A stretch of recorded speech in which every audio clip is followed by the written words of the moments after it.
promise I made last time. See those bags by the door, those are mine. Everybody, welcome to the North Jersey Blues Society interview series once again. And we're here with a very special guest today, all the way live from England, from Norwich, England. And we have Malaya Blue here, and she's celebrating the release of her new album called Blue Credentials. It's on Blue Heart Records, and it came out in October. And it's already getting rave reviews from critics and fans all around the world. And we welcome Malaya to our interview program. Thank you for coming. We appreciate it. Hello, it's lovely to be here. For people that don't know you, can you give a little bit about yourself for people that haven't met you yet? Because I've been going through your background and it's pretty remarkable and impressive. But for those of people that haven't met you yet, can you give a little bit about yourself and your music to them? Yes, of course. So I'm Malaya Blue. I'm based here in the UK, in Norwich, in the beautiful city of Norwich. And my introduction to my musical career was in my early 20s. And since then, I've kind of traversed all kinds of pop music genres, pop and kind of happy hardcore. I've been right through the list. And then in 2015, I started working with blues musicians, blues music. I guess my music grew up. And here I am, 2023, almost on the doorstep, and just working with some fantastic musicians. So it's blues, but it's got a bit of soul, it's got a bit of jazz. There's a little bit of everything that I've done, I think, over the years in my music. Yeah, I found the release fascinating because it doesn't pigeonhole you into one particular genre. You're all over. You can do so much with what you have. Your voice is incredible, and musicians are amazing. And you can't. I don't think you can pigeonhole yourself as a blues musician per se, because there's so much more to offer on the Blue Credentials than people have realized. I don't think saying that Malaya is a blues artist is fair, because there's so much more of you to be discovered through your music. So thank you. No, thank you for that. Some of the reviews on Blue Credentials, it says the album is fresh, contemporary, and classy, proving Malaya Blue is an artist of the very highest quality, whose star is in the ascendancy. And then I read one the other day from Jim Hines from Making a Scene. He says, Malaya Blue continues to display immense vocal talent and growth as a songwriter. The collaboration with Walker is solid, and now sadly incomplete. It will be interesting to see what path she takes next. So you must be very proud of the reviews that are coming out for the new album, the new release. Yeah, when you put new music out there, it's bittersweet. You feel very proud of what you've done. You feel like you've done your best work, but you also have to brace yourself for the reception. And so yeah, when you get reviews like that, it is very validating, and it's a huge relief.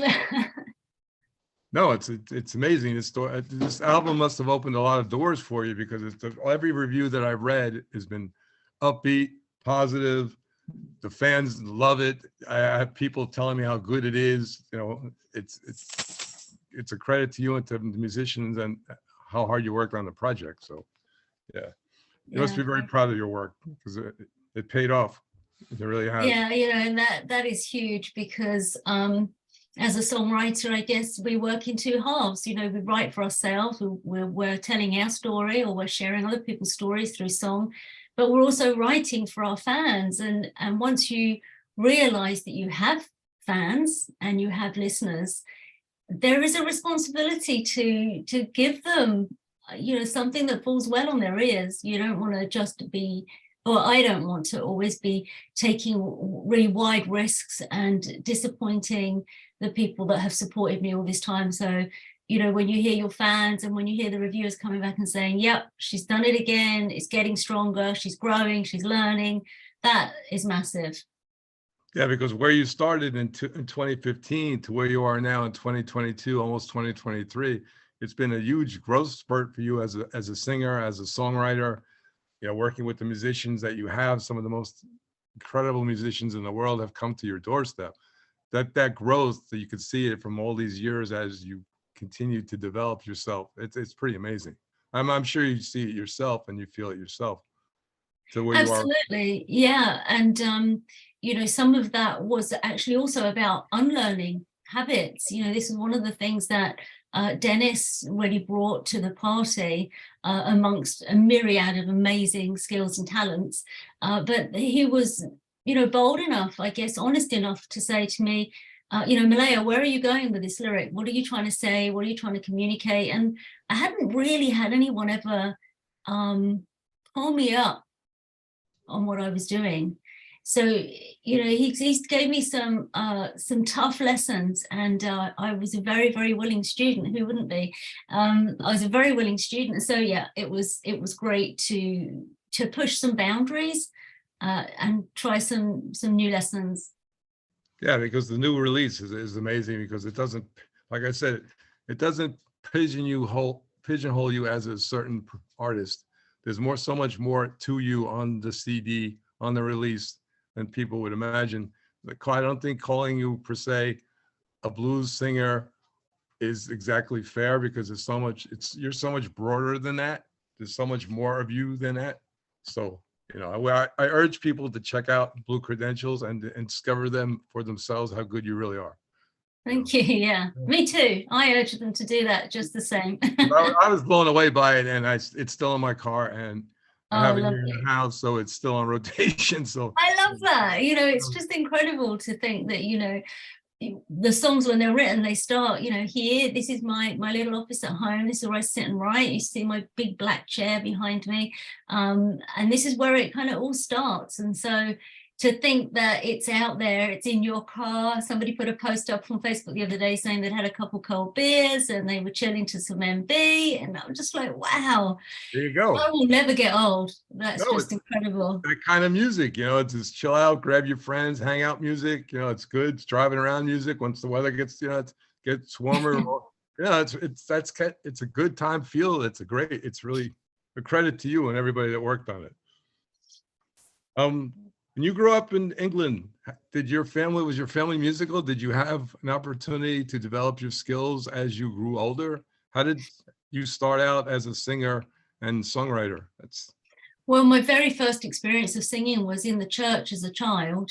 And there was something that came with singing. I was a bit of an angsty child, I'll be honest. And singing was very soothing. My father also used to sing around the house, and he was Scottish, and he had the most beautiful, resonant, deep Scottish voice, and he would sing these old hymns, and it was just magical. So I guess I absorbed it viscerally. You know, it was in my environment. He would listen to big singers of the day on his vinyl collection, and I would listen to those and just think, wow, yeah, how can someone make that sound with their body? So the music was always there. I played guitar when I was smaller in the church as well. So, and that was very sociable, and it was a safe space, and that's where I felt very much with other people, you know, with a commonality. So yeah, it started really young, really young. I mean, I've always been singing. It can be quite annoying sometimes. Did you start out as a jazz singer and then work your way into blues, or? No, I started as a pop singer. Blues. Did you start out in clubs, working your way up? I mean, sure, yeah. You know, I've had to do the circuit like everybody else. You know, I've done a lot of pub work. Did a bit of function work for a while, singing some covers. You know, just kind of paying to play kind of stuff. You know, to get the knowledge and the experience. But in 2015, I hadn't been on stage for years. So I'd been tucked away in studios, either recording from home in the home studio or in other people's studios, but I'd become a voice without a face. I would do cover work, session work, vocal work for other people, and I was just kind of hiding in the background. So when I got on the stage in 2015, it was absolutely terrifying. That was my question. I can't imagine what that was like. You're 2015, you put out the record Bourbon Street, and it starts to get a buzz. Then somehow you can explain how you went from that to going to the Great Rock and Blues Festival. And I'm sure there were thousands of people there looking at you up on stage, I can't imagine what that was like for you.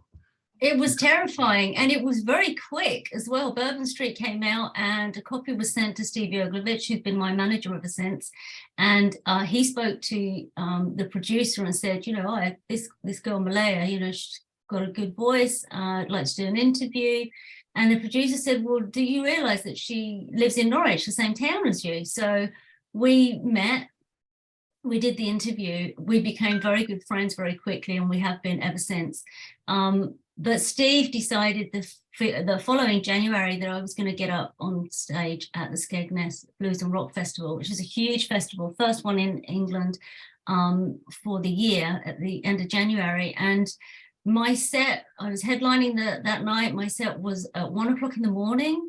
So I just spent the whole day terrified, pacing. I got ready too early. I was so nervous. I think the fact talking that about thousands of people there waiting for you. Yeah. I mean, it was 1 o'clock in the morning. Yeah, 1 o'clock in the morning. And you had never done this before. Oh no, and I haven't been on stage. Oh my God, well over 10 years, 15 years maybe. So, so I was absolutely terrified. In hindsight, I think it was a bonus that it was 1 in the morning, because they were kind of pretty lubricated, right? They had a few bevies. So I decided my choice was I could either get on that stage and die, or I could get on that stage and just come to life. And so I just went out and did it, you know, whatever it is. The musicians are fantastic. I had tons of support. The crowd was great. The MD was great. Steve was rooting for me. You know, he was backstage with me going, you know, you got this. And I'm like, I'm terrified. I don't want to do it. What did you do? Did you do the songs from Bourbon Street? Did you do I did the songs from Bourbon Street. We did an electric set on the Saturday night, and we did an acoustic set on the Sunday. So it's baptism of fire. You know, it was like, off you go, pull up your socks and get on with it. No, I can relate somewhat, because the first time I went up on stage to introduce a band was many years ago, but I had the pleasure of I thought at the time of introducing Little Ed and the Blues Imperials, who were friends of mine. And I had never been up on a stage like that before. And I'm looking at a sea of people, you know, waiting for it in the band. And then they knew, you know, that I had never done it before. And I was all nervous, and they knew that. And they're friends of mine said, boy, I can't tell you what was going on back behind me. I got from Ed and Pookie and the guys in the band. I finally turned around to them and said, look, if you guys don't leave me alone, we're never going to get through this. And you guys are going to be up on stage all day just waiting for me to do this, because it's hysterically funny. But they were so good with me that they knew, you know, it's not the same as you, but it was. So you need that. You need your family when you're on stage. You know, I mean, the guys that I got on stage with, you know, they had a lot more experience than I did, and they were great. They held me. They knew I was super nervous, but you know, you just have to take the nerves and put them into the performance. And so that's what I do. Yeah. But then in 2016, you release Heartsick. Yeah. And Heartsick goes to another level, because all of a sudden now you're thrust into the spotlight, worldwide spotlight. And people are starting to take notice of you. They noticed you at Bourbon Street. They saw you on Bourbon Street, but now you've got Heartsick out. How did the two albums differ? And more doors must have opened from Bourbon Street into Heartsick, but how did the two albums differ? What did you learn between the two of them?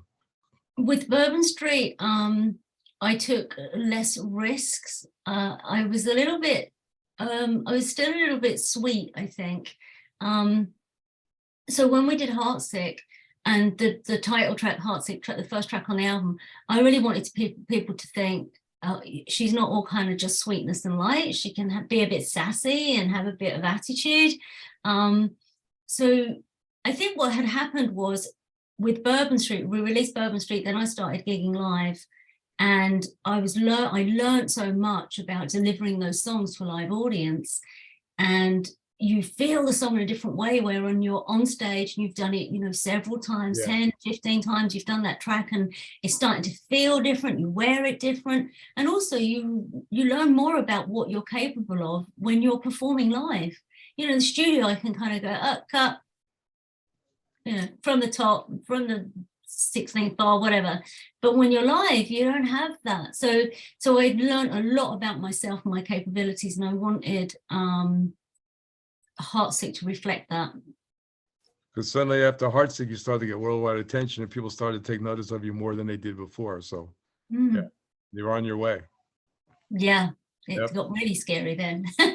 Really scary, man. It's just kind of different levels of terrifying, you know. We love it, but oh my God, it's still scary. But then Heartsick introduces you to your vocal prowess to Dennis Walker, and legendary blues writer and producer who was blown away by what he heard of your vocals.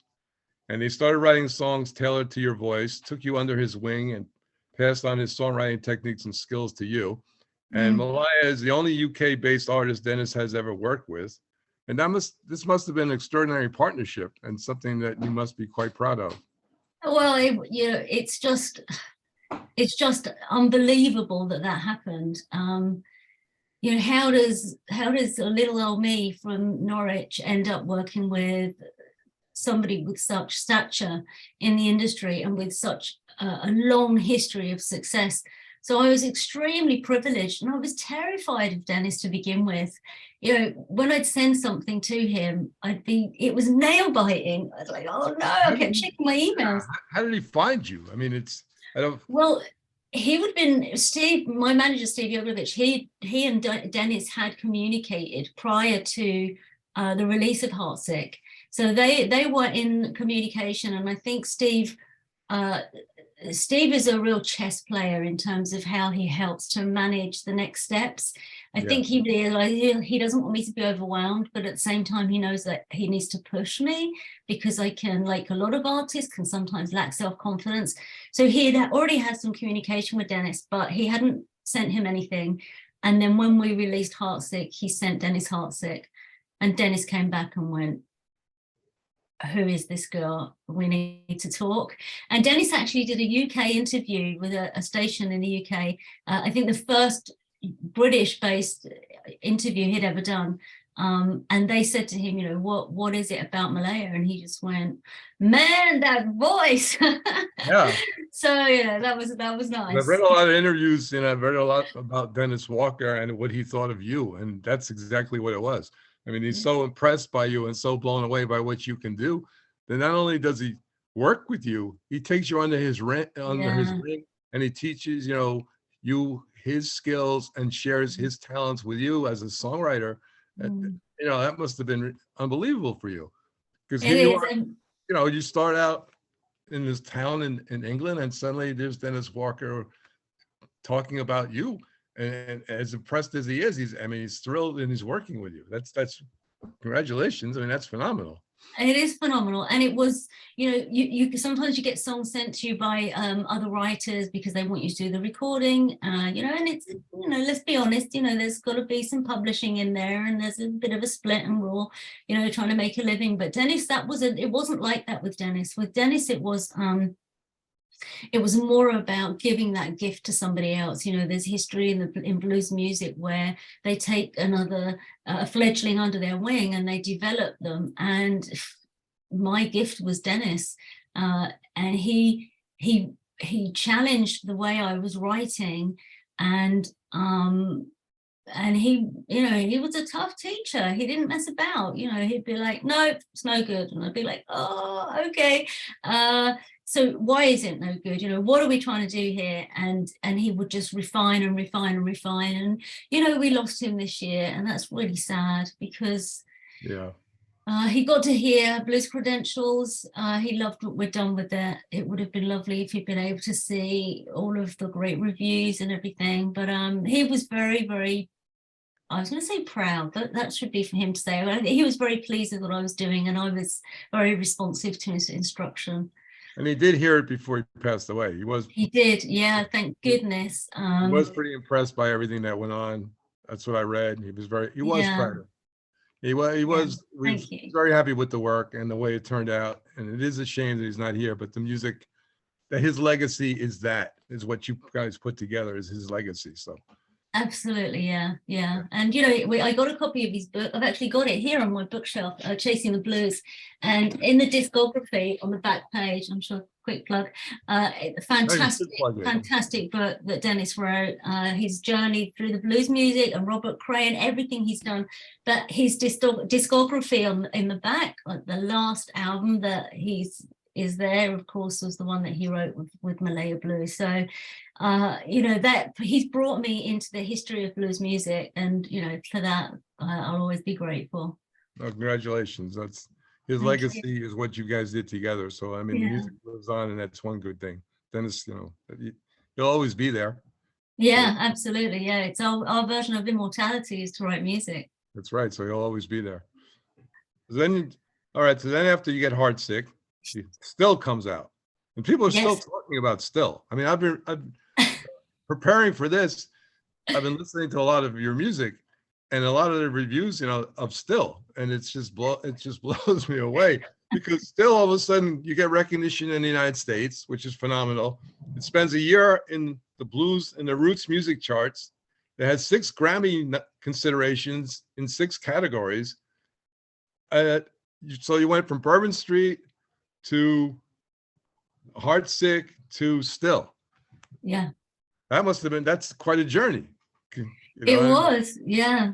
And again, we tried to do something different with Still, not to move too far away from what the listeners were enjoying, but to again show a different side. And the title track Still was written by Richard Cousins, who was Robert Cray's bass player, and it's a wonderful, wonderful song about when a relationship ends, but there's still something there between the two of you, and it's so articulate, so beautiful. And he sent his version, a demo that he'd done, and Steve said, you know, can you have a listen to it, Malaya? Let's know what you think. And I was like, don't touch it, don't change it, don't do anything to it. I will just sing it as I hear it, which is, I think, the only time we've ever done that.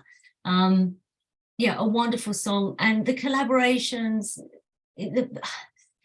we were growing, I was growing. I laugh because I remember the growth process being quite painful. I was growing, you know, we've gone up a level, we were working with these incredible musicians, and you know, we're back to terrifying. You know, every time you go up a level, you're kind of the beginner again. So it was a wonderful album to record. We released it in lockdown, you know, just as lockdown hit. So that never really got it off the ground the way that we wanted. So we've been working hard, trying to promote that on the back of, alongside Blues Credentials, to just give it the space that it deserved. Yeah, I urge everybody to check out Still by Malaya. I've heard a lot of the tracks off it. It's incredible. It's the shame that it got shuffled under the rug the way it did because of the pandemic. So who's ever, you know, when you listen to this interview, please check out Still, check out Heartsick, check out Bourbon Street. But Still, unfortunately, you know, because of the pandemic, didn't get the recognition it deserves. And it's an incredible release, and it deserves more. So people, please go out and check it out. Yeah. Good advice. Yeah. Oh, I think it's great, because it's so funny, the reviews that I read, you know, and people did say that. Unfortunately, because of the pandemic, things happened the way they did. So it's time, you know, people should go back and check out your other music. So in 2022, we have Blue Credentials comes out. Yes. You're in Norwich, England, in a studio in Norwich, England. Now suddenly, all these musicians are coming from all over the world to play with you in his studio. And I have a list. I have a list here, and I was going through this list, and I was pretty impressed, because some of these people I actually know, you know, their reputations. You got Richard Cousins, who's flying in from finishing the U.S. leg of a world tour from San Francisco, by way of Zurich, where he lives. He's a founding member and bass player for the Robert Cray Band. He's considered one of the top 10 bass players in the world. Okay, he's there. Yeah. Then you have Brett Lucas, who's coming in from the Motor City, Detroit. He has 6 Detroit Music Awards, including Outstanding Instrumentalist, Recording, and Songwriter. And he's been the guitarist and musical director for Betty LaVette since 2007. Yeah. Okay, he's there. Now we got more. There's more. It gets better and better as I'm going through this list. There's Johnny McCullough from Belfast. He plays Hammond organ and keys. He's the musical director and band member for Sinead O'Connor. Okay. Yeah. All right. Then we have Sam Kelly, the UK's drummer. He's been the UK's drummer, go-to drummer since the 70s. He was awarded the UK Drummer of the Year award no less than 5 times. That's not even all. Then we've got we got Chris Rand on sax, and this is really cool because he worked with Charlie Watts, Ronnie Wood, and Mick Taylor, and he toured exclusively with Bad Manners, a band I really enjoy. Yeah. I don't know how you pulled all these people together and how you got them all to come into Norwich. It's impressive. Neither do I. This is why, this is the Steve Award. There needs to be a Manager of the Year award. I don't know that category exists. I mean, Steve has always put the bands together for the live work and for the studio work, and he thinks really carefully about getting that mix of individuals that he hopes are going to come into the studio and the magic's going to happen. And you know what? So far, he hasn't got it wrong. When we went in the studio this year to record Blue Credentials, I mean, the guys were amazing. Like amazing. And you were all in there together. It was all done. We were all in there together, yeah. And I'm in the sound booth because obviously I'm doing the vocals, but I've got a fishbowl so I can see all the guys playing. And it's just like, it's just amazing because they are. They all flew. They all came to my house. They all stayed here in my house in Norwich. I mean, that was also quite frightening. Logistically, it's like we had a couple of guys come into Heathrow. We had a flight into Norwich. Sam drove up from London. So we needed to kind of logistically get everything organised. But we got everybody here and safe, and we worked from the minute they turned up. Once we were all in, we had a cold beer. We had something to eat. And we were like, right, what are we doing in the studio tomorrow? Let's go through the tracks. So we sat in my lounge and we listened to the songs. We talked about ideas, and wow, how they brought it together so fast in the studio. A whole album in 3 days, quite a lot. Did you have songs ready to go, or did you have ideas? Yeah, always, yeah. So we don't book the band, we don't book the boys until I've got all the demos completely written, and we've gone through everything and picked the tracks for the album. So they'd all had those demos in advance as well. There's a MIDI tracks, these are my sketchpad ideas, but they'd had all of those in advance. But when they came in, they were just so ready. And then it's like, okay, 1 2 3 and we're off. And suddenly we're recording, and a couple of those tracks, they were first takes. We kind of went, I think that'll do it. It's like incredible. Oh, and it's good, and it's there. Why mess with it? Just leave it. Because it was amazing. Going back and trying it again, lightning may not strike twice. So if you're happy with it and you feel that it's good and everybody's in agreement, just better off just leaving it alone and move on. Because agree. I can't imagine though. It must have been like a party in there, and you've got all these incredible musicians and background singing and this and that and songwriting. Everybody's there and they're working together on this. I mean, it's amazing. It's just so wonderful to think that they had got on a plane, in a train, in a car. They traveled for hours. They traveled hundreds of miles to come to Norwich and record songs that I'd written here in that little black chair, that they felt that the material that they'd heard was good enough, strong enough, that they believed in what I was doing as a singer, as an artist, that they just believed in the project, and they turned up. They came from all over the world to be with you to record. How long did it take to record it? We did 4 days back to back. Because that included a bit of setting up time. We get all the instruments in on the first night, get everything set up, drums, etc. Then we all came back here, had some food. Then we talk about the songs. Then it was 3 days straight recording, and then the next morning it's kind of getting everybody back to airports and various other things. So it was tough work, long days. We only stopped to eat and to talk about what we were recording next. But on the last night we did go for fish and chips. Because Richard insisted that he had British fish and chips. So I mean, who am I to let the boys down? So I took them all out fish and chips. Party, it's time, Thank goodness that they got cheap taste, huh? Oh, that's great.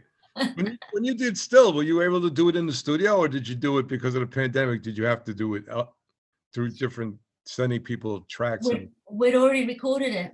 We'd been in the studio. Yeah. All the albums have recorded, apart from Bourbon Street, everything's been done in the studio. Yeah.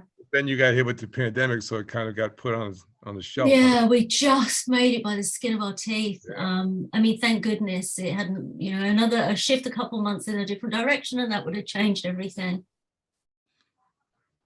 I have a couple more questions. Brett Lucas, you said of Brett Lucas, when I walk on the stage and I hear him, I feel like it's on. He's going to ass.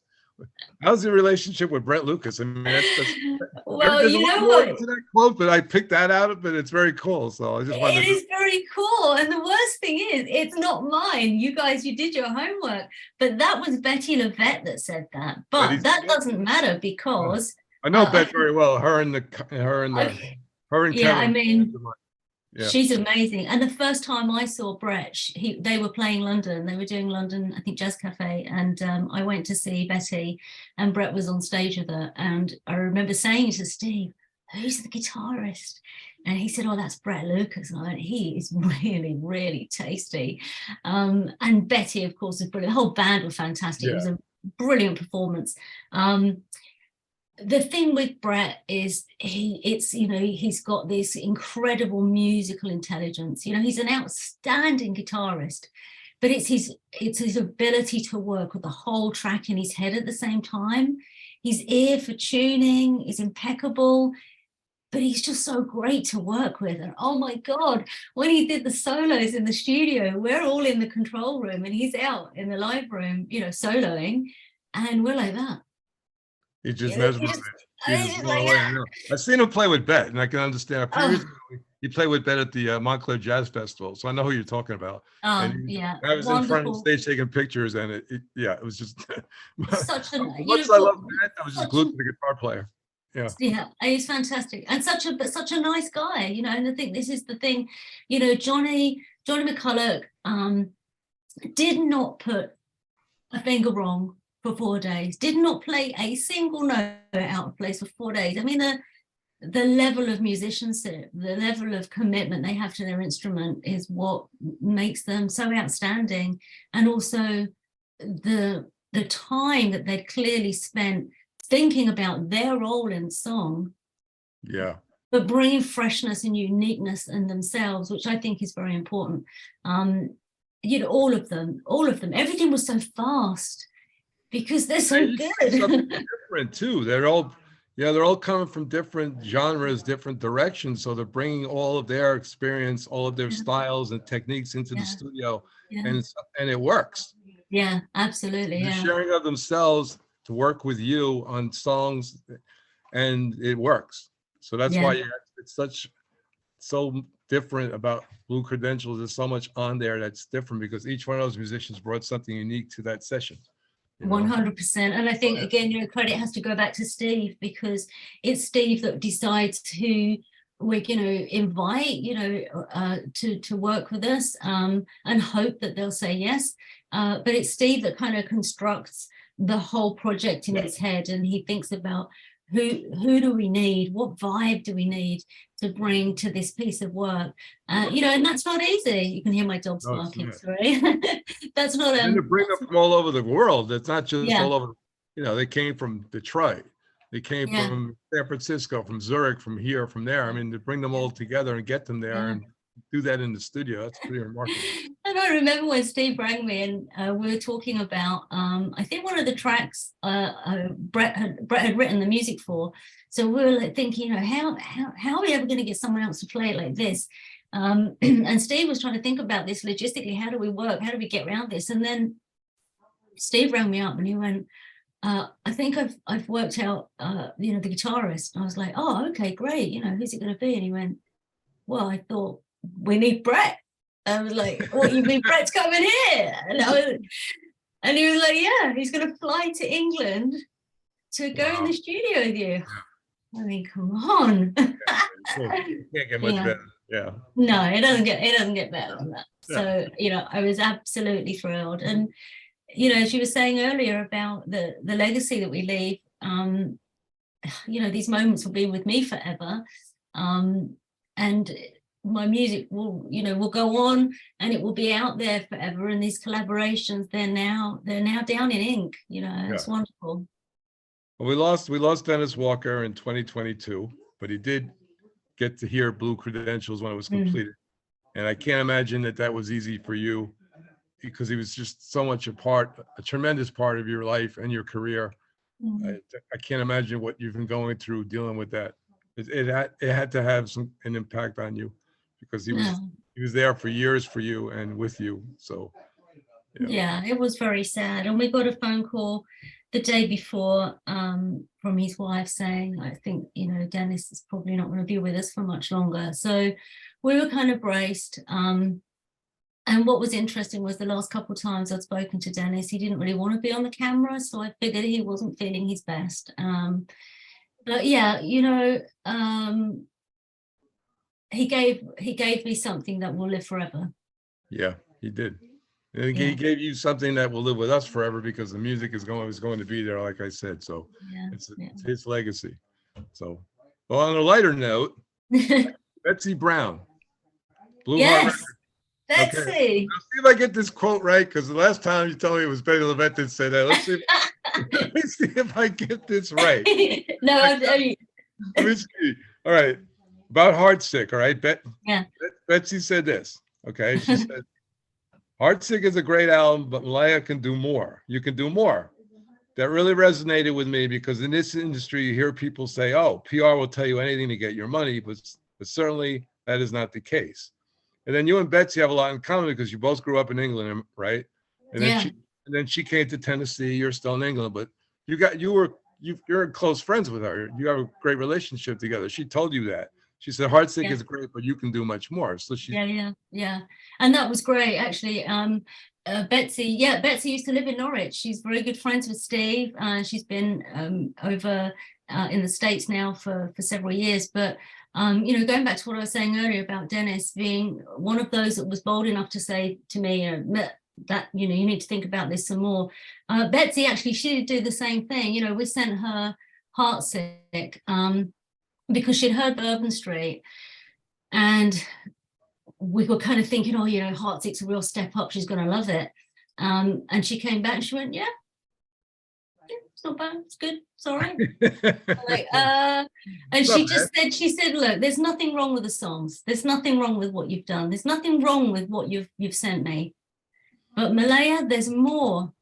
It was my quote. She said, Malaya, there is more in you. And we need that. We need the extra 10%, whatever that is. You know, and that's what you need to hear as an artist. You know, it can't be all platitudes. There has to be times when you're told, you know, you need to push harder, try harder, think deeper, connect more, work more musically. So what was interesting was that she, you know, we were kind of going to her looking for PR. And this is something I hear a lot, you know, people talking, oh, they'll tell you anything just to get you to sign a contract. But actually, that wasn't the case. Betsy was very, very fussy about signing us, very fussy. And when I finally got the contract with Blue Heart, it wasn't a kind of, oh, sign here. And, you know, it was, we'll think about whether we want you or not. And, you know, I had to wait. I had to wait to get my contract. And we signed with them again. And that's part of the reason why we signed with Blue Heart again, because we knew that they were real fussy. Oh, there's an honesty there. You know, I have a relationship with Betsy because she sends us things, you know, all the time. And I email her back and forth, and she's a very honest person. And when I read that quote, I said, you need people like that. You don't need people that are going to promise you the sun and the moon and then stars, and then that doesn't happen. You need somebody that's direct and honest with you and tells you exactly what you need so you can grow as an artist. Definitely, yeah. And she certainly did that. And I'm very grateful, because, you know, the Betsy Dennis combo is a very powerful force. You know, you've got your PR manager, your label telling you, come on, push. And then you've got your songwriter and producer telling you, come on, push. And, you know, if anyone thinks it's easy to just write these albums and put them out there, it's a tough gig. Worth it, but a tough gig. Yeah, it's not that easy. Well, Blue Credentials is much more than a blues release. There's so many interesting aspects to the recording. How do you categorize the music and the styles yourself? You can't, people say, oh, she's this and oh, she's that, but it goes beyond that. It goes beyond borders and restrictions and this and that. I don't know how certain people are blues artists and that's their niche, but then there's other people like yourself, and we're talking to Derek Purcell about this. There's other people that go outside of the box and you can't really categorize them. So, how do you see yourself as an artist, as a singer, songwriter, as a musician yourself, as a person going through? Yeah. You're on this chart and that chart. You have been up for Grammy Awards. You don't consider yourself just a blues artist.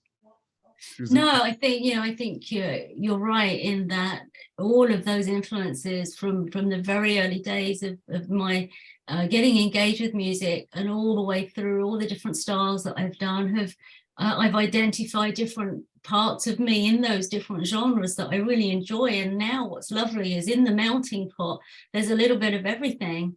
And that gives me so much more space to work with a song.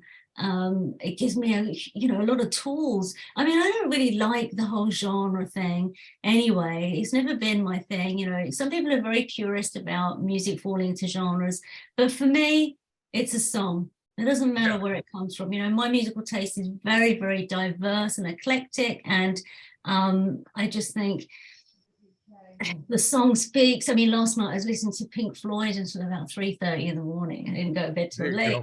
But because last night I was in a Pink Floyd kind of mood, and then a different day it will be something else. So I think for me as an artist, it's never really been about genres. I love working with these blues guys because the musicianship is so fantastic. It's very different to a lot of the digital work that I've done, where a lot of the stuff is synthesizers or drum patterns or pre-programmed or MIDI. So you're working with a real vibe in a studio that brings something in its own right. But I think there's lots of little bits of Malaya Blue from over the years that have all kind of melded into this current version. Who knows what's next?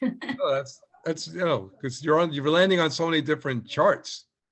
It's not just this specific chart or that specific chart. You're landing on so many different top of charts, and it's a credit to you as an artist that you're not pigeonholed. They can't pigeonhole you as that. You've gone beyond that, whatever that is. I've read so much about you over the past few weeks, and I've seen Blue Credentials rise in the charts, and it's not just blues charts. It's all kinds of charts. It's you're all over the place, which is great because more people are finding your music. Because I've been on Facebook and I posted things on Facebook, people's music, and I've had people come back to me and say, "Oh, so and so isn't blues. They shouldn't be on here." And I'm like, and I was annoyed with that. I was hurt by that because I know a lot of the people that are playing the music, and there's a niche. There's something that they're trying to do that's different, and it bothered me when I got told that certain people were this, we can't have them on here. They're not this or they're not that, because I don't feel like that. I feel there's always a place for somebody doing something different and it should be recognized, and to pigeonhole somebody into something, like taking somebody like you and trying to pigeon them all into something and keep them in a box. I don't think that's true that you can do that, because you break out of the box. You've gone beyond that. So I'm bigger than the box. You're bigger than the box. Now there's a song title, Bigger Than the Box. Bigger than the box. There you go. Well, I really thank you for taking the time to talk to us. Oh, it's been an absolute pleasure. It's been lovely to chat. It's been a blast. It really has been a lot of fun. We really appreciate it. I wanted to meet you since I got the CD, and then I've listened to so much of your music over the past few weeks to get ready for this. And it's been a treat for me. So I really appreciate it. Oh, well, thank you so much. It's been an absolute pleasure. It's been lovely to talk to you. And it's always great to talk about music. Are you going to be coming to the States anytime soon? I mean, what's the future of 2023 hold for you? Well, we've got quite a schedule this year. Oh, we've got quite a... Oh, can you still hear me? Yeah, you're here. Oh, sorry. I thought I'd lost you. Yeah, we've got quite a schedule this year with gigging and stuff. We've got a bit of making up to do after the pandemic, and it's taking a little while for the music venues to get back and recover from losing their footfall, and for people to also get the confidence to go back out into crowded places. So it's really starting to pick up there now. So we've got plenty in the book for next year. Whether we can squeeze out to the States in one of the gaps, I don't know. You got to talk to the boss about that kind of stuff. Yeah. He manages my itinerary. No, but then we're always here whenever you need us. We'd love to Thank see you come you. to the States. Oh my God, I'd love to come out. It would Yeah, be a pleasure to see amazing. you live. I mean, I've been enjoying your music and I've been spreading the word as much as I can, and this interview will help a great deal. But we Yeah, really thank appreciate it. you. Would you like to say anything else before we say goodbye? Because this has been a blast. I've had a great time. Yeah, me too. Just to say thank you for the interview. Thank you to everyone that supported me through this journey. If you haven't heard about me yet, go check out my music. There's going to be something there for you without a doubt. Thank you to yourself, John. Like, you guys, you keep the platform alive for us and keep us out in the public eye, getting our name out there. And it's so important for what we're doing. So thank you so much for your time, effort, and energy. Now we've been talking to Malaya Blue, and her new CD, her new release is Blue Credentials. It's on the Blue Heart Records label. It came out in October 2022, and I urge everybody to pick it up and check out her other releases, Bourbon Street, Heartsick, and Still. Seek them out. By all means, seek them out and support her, because she's an incredible artist, and we're going to hear great things from her coming up in 2023 and for years beyond. We thank you, North Jersey Blues Society. Thanks for your time. Thank you so much. Come find me at MalayaBluemusic.com. All the details on there. Thank you.